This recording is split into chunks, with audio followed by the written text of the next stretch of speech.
Snap! I can feel the She just doesn't burn. understand the I can words. feel the burn. Hi everyone, I'm Felipe.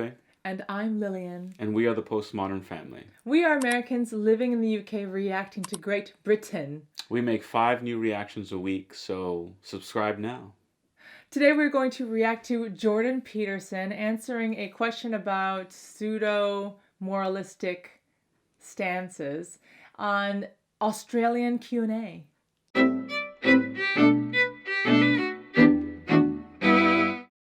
So now that Jordan Peterson is back, He's back. We thought we might as well do some reactions of previous clips before he came back, but they are quite famous and entertaining. So let's have a gander at this one first.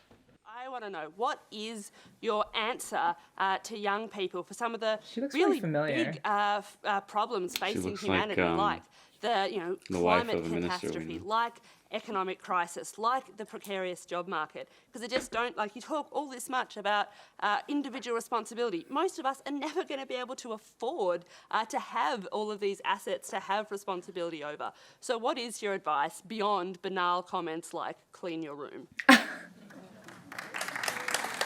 Well, you know, it's actually rather difficult to answer a question that ends with your comments are banal, politely.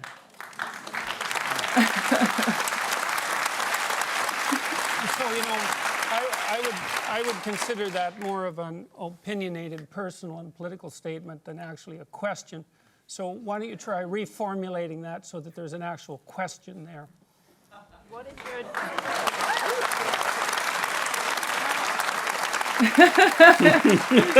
Stoic.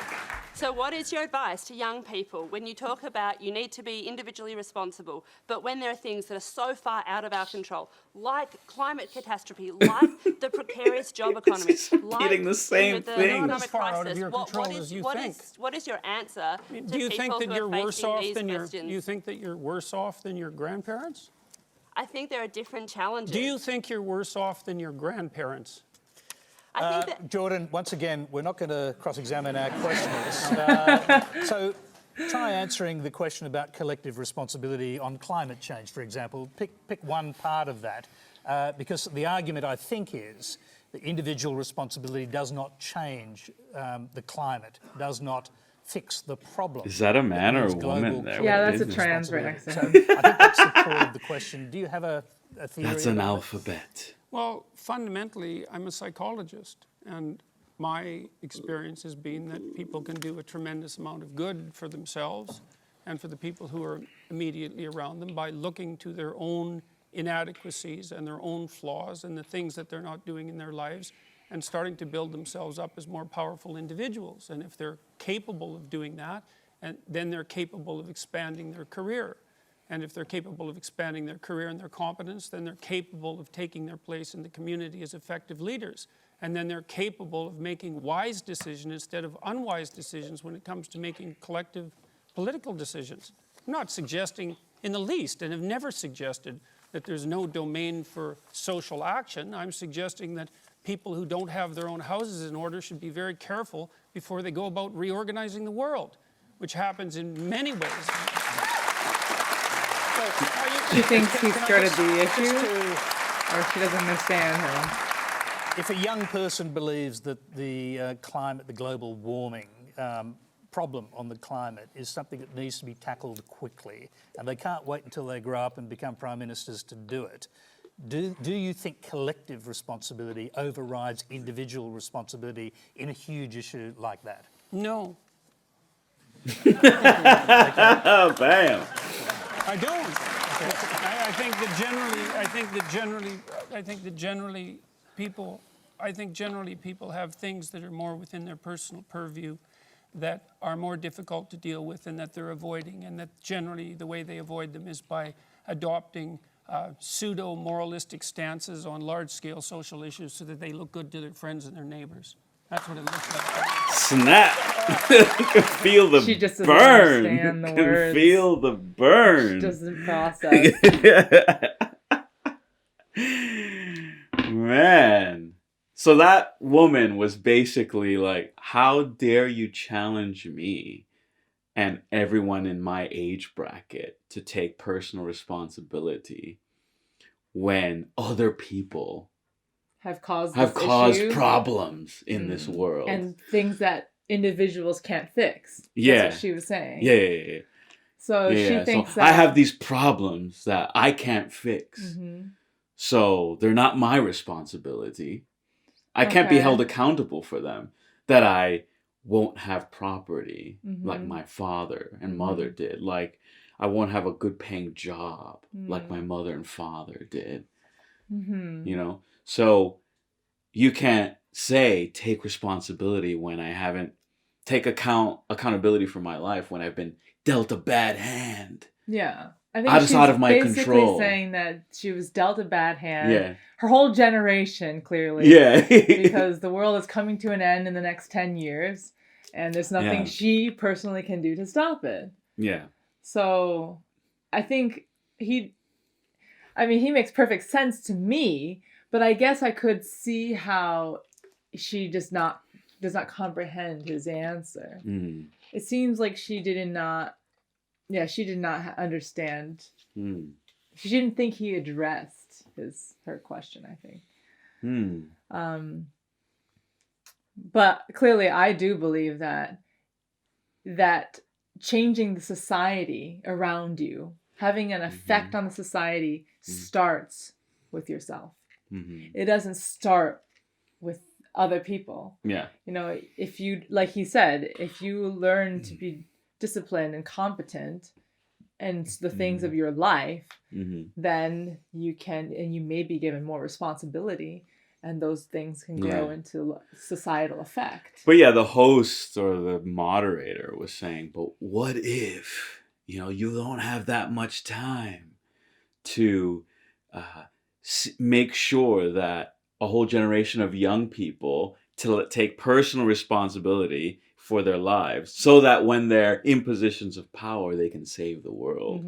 What if the clock is ticking so quickly that we just won't make it? What if Armageddon's tomorrow? Like, what are we gonna do? So what did he want the answer to be? What? Don't do anything? That woman wants basically to wallow? No, she wants Peterson to say, well, then we have to institute the systems by which we control other people and make sure they abide. Right? Because that is disgusting. That's the dilemma that these crackpot miniature dictators. Yeah.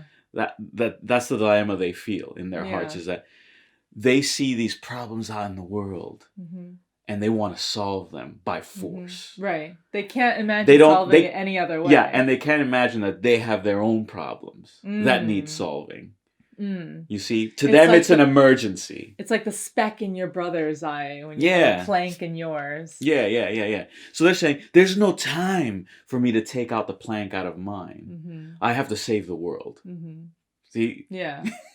And that's what every dictator has used to rationalize.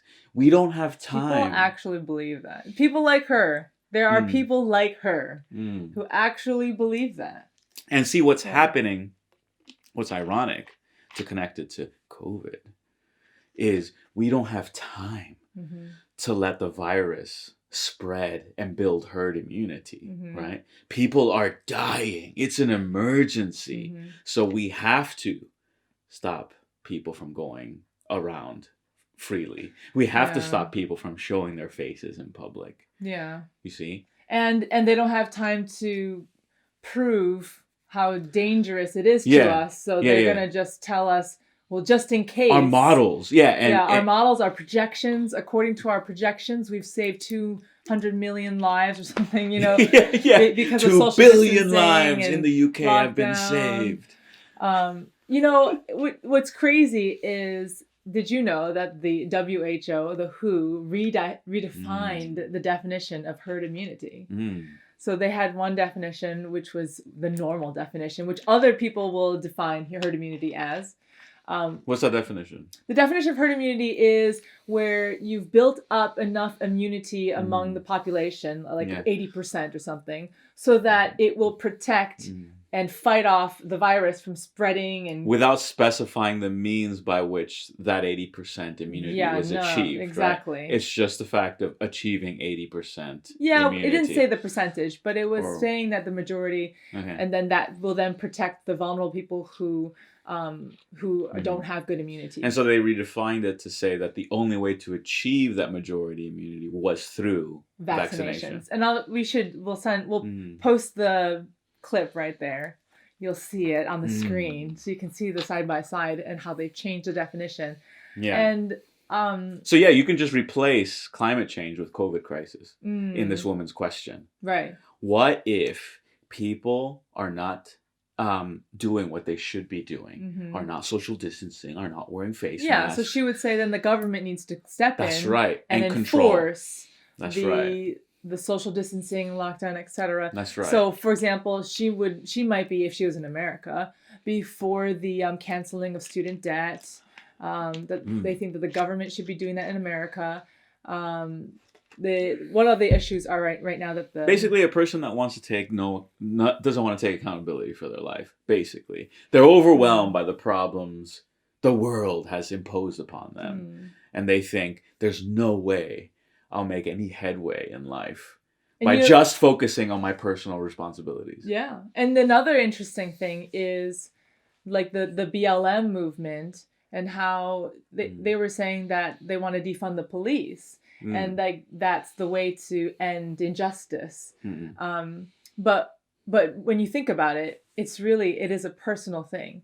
Teaching people how to treat others well, properly. And that's not something that can be instituted from the government top down. I think it's something that you develop, you learn, you raise good children, you teach them properly. Tying it into the British scene for our British viewers, is there something we can comment on about British society's willingness to take personal responsibility versus unwillingness?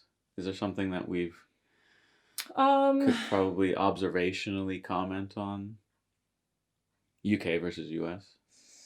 I can say work related. Work related, what I have observed, like health and safety, well, is an unwillingness to take personal responsibility. Basically, the danger of being found at fault is so severe in the eyes of the normal British person in the workplaces I've been to that they are allergic to personal responsibility. A person who would then go beyond their work scope or their purview or their remit risks doing something wrong and then being blamed and then not having the protection of saying, I did what I was told and I followed the rules and I followed the policies and I followed the procedure. If you tick all those boxes, then you are impervious from blame. And that is the focus, orientation in the workplace, I have found for British workers. Whereas in the US, it's more like, whatever it takes to get it done, let's get it done. Yeah. As a generality. I'm sure there are exceptions. I think this is true also for the NHS. I just had a recent friend give birth and she arrived at the hospital and she was having contractions every 2 minutes for the last 3 hours. She's clearly in labor, okay? But because their policy is that you have to be 4 centimeters or more dilated to be admitted to the hospital, and she was only 2 centimeters, according to their guidelines, their test, their examination of her. They would not and could not let her in. And she ended up laboring without going into the ward and then having to get an emergency C-section. So I think, like in that instance, a midwife, a well-trained midwife could who use judgment, cares for the client, who cares for the mother and the child, could use her professional judgment. And say, actually, okay, I think you're in labor. Let's move on. Regardless of whether they're specifically that much dilated, right? Exactly. And I know that it's not written in code in the NHS system. It's just this person did not want to take that personal responsibility. Exactly, that risk. She would rather just be like pin it on this one piece of data, which is not even the barrier. It's not. And even if that friend of yours and something, God forbid, bad happened, she would say, be protected. Well, I followed the policy. Whatever the policy is. That's right. but It's we're really gonna get them. frustrating. It's really frustrating. Yeah, it's really it's so terrible that this idea that people want to pass off responsibility. It is.